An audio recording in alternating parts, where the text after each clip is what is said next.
আজকে আমরা একটা মানে বেশ অন্যরকম অভিজ্ঞতার গভীরে যাব।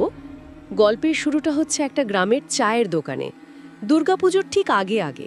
বুঝতেই পারছেন, তখন তো পাড়ায় পাড়ায় বেশ একটা প্ল্যানিং চলে। হ্যাঁ হ্যাঁ, চাঁদা তোলা, প্যান্ডেল, এইসব আর কি। ঠিক তাই। তো সেই রকমই এক আলোচনার আসরে এসে ঢুকলেন রামকৃষ্ণ কাকা, গ্রামের বেশ পরিচিত মুখ। ওনার ঝুলিতে নাকি অনেক অভিজ্ঞতার গল্প। হুম। তো পুজোর আলোচনা একটু সাইডে রেখে সবাই তখন ধরে বসলো কাকার কাছে গল্প শোনার জন্য, হুম। বিশেষ করে এক দুর্গাপূজার রাতের অভিজ্ঞতা। এই ব্যাপারটা কিন্তু ইন্টারেস্টিং। মানে গ্রামের দিকে বিশেষ করে এই উৎসবের সময় গল্প বলার একটা চল আছে।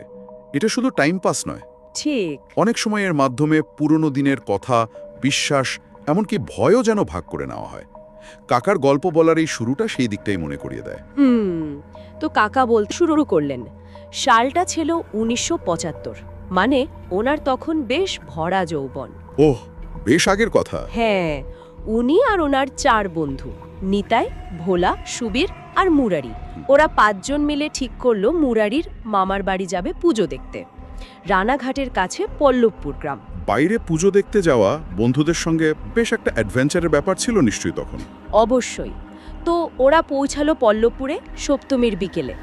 গিয়ে দেখে বিশাল আয়োজন, জমিদার বাড়ি, বুঝতেই পারছেন, লোকে লোকারণ্য, চারিদিকে উৎসবের মেজাজ।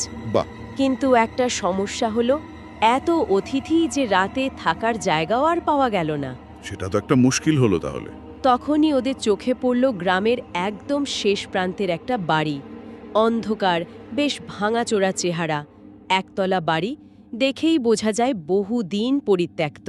আর এই পরিত্যক্ত বাড়িটাই গল্পের মোড় ঘুরিয়ে দিল, তাই তো? ঠিক তাই। এই ধরনের বাড়ি দেখলেই তো মনে একটা অন্যরকম